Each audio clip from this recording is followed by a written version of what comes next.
क्या आपने कभी सोचा है कि ये विशाल ब्रह्मांड कैसे शुरू हुआ? ये ब्लैक होल्स क्या है?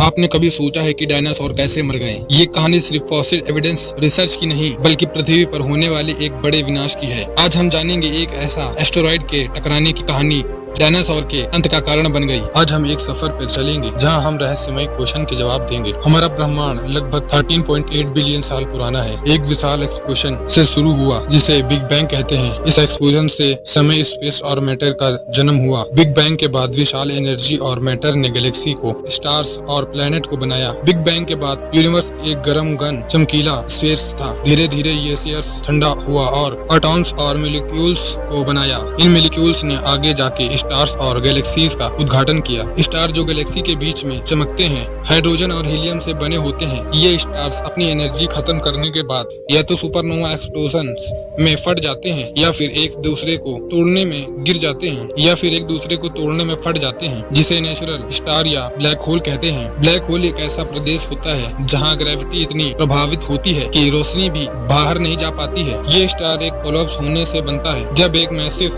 स्टार अपनी लाइफ साइकिल खत्म करता है तो वो अपने आप में गिर जाता है और ब्लैक होल्स बन जाता है। ब्लैक होल्स मैटर को अपने अंदर खींचने लगता है। इनका ग्रेविटी फील्ड इतना शक्तिशाली होता है कि ये टाइम और स्पेस को भी वॉश कर देते हैं। ये ब्लैक होल इतना ताकतवर और शक्तिशाली होता है जहाँ ऑब्जेक्ट खींचकर लंबे और पतले हो जाते हैं। ब्लैक होल्स कई प्रकार के होते हैं। स्टेलर मास ब्लैक होल्स जो डूइंग स्टार से बने होते हैं। सुपर मैसिव ब्लैक होल्स जो हर गैलेक्सी के सेंटर में होता है। प्रोमोडियल ब्लैक होल्स जो बिग बैंग के तुरंत बाद बने होते हैं। Super massive black holes billions of solar massive के बाद होते हैं। Super massive black holes billions of solar masses के बाद होते हैं। ये हर गैलेक्सी के सेंटर में होते हैं। जैसे हमारी मिल्की वे गैलेक्सी के सेंटर में एक ब्लैक होल्स है। ये ब्लैक होल्स हमारी गैलेक्सी फॉर्मेशन और इवोल्यूशन के प्रभावित करता है। ब्लैक होल्स को डायरेक्ट देखा नहीं जा सकता, मुश्किल है, लेकिन हम इनके प्रभाव को देख सकते हैं। हॉरिजॉन टेलीस्कोप ने डायरेक्ट इमेज कैप्चर किया है। M87 गैलेक्सी के सेंटर में एक सुपरमैसिव ब्लैक होल है। सुपरमैसिव ब्लैक होल का स्टीफन हॉकिंस ने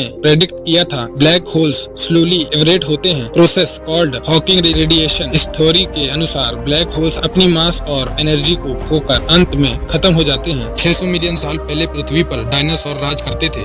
सब कुछ शांत और सुंदर था, लेकिन कुछ ही समय में सब कुछ बदल जाने वाला था। एक विशाल एस्टेरॉइड स्पेस से पृथ्वी की ओर बढ़ रहा था। ये एस्टेरॉइड 10 किलोमीटर व्यास का, जो लगभग एक छोटे शहर के साइज का इतना था। एस्टेरॉइड पृथ्वी की ओर 20 किलोमीटर पर आवर सेकंड की रफ्तार से बढ़ रहा था। एस्टेरॉइड ने पृथ्वी को मैक्सिको के पेनिनसुला पर टकराया। इस टकराने से किलोमीटर व्यास क्रेटर बना। टकराने का प्रभाव इतना शक्तिशाली था कि 10 बिलियन हिरोशिमा एटॉमिक बम के बराबर एनर्जी रिलीज की। टकराने के तुरंत बाद भयंकर shock waves, mass wave, forest storms हर दिशा में फैल गए। जो डायनासोर के टकराने के करीब थे वो तुरंत ही मर गए। हर जगह आग ही आग और विनाशी विनाश था। टकराने के बाद धूल और रेत ने सूरज की रोशनी को रोक दिया, जिसने इम्पैक्ट विंटर का दौर शुरू कर दिया। टेम्परेचर गिर गया, ग्लोबल कूलिंग होने लगी। इससे पृथ्वी पर कई प्रकार के जीव मर गए। डायनासोर बचे थे, वो खाने पीने की कमी से मरते चले गए। ग्लोबल वार्मिंग के कारण ग्लेशियर मेल्ट होने लगा। जहाँ टकराने से पहले लूस ग्रीन फॉरेस्ट था, वहाँ अब सूखा रेगिस्तान बन गया था। पानी के टेम्परेचर में बदलाव होने लगा, जो मरीन लाइफ पर भी प्रभाव डालती गई। इसके अलावा केमिकल रिएक्शन के एसिड की बारिश भी होने लगी। टकराने के बाद कुछ डायनासोर ने अपने आप को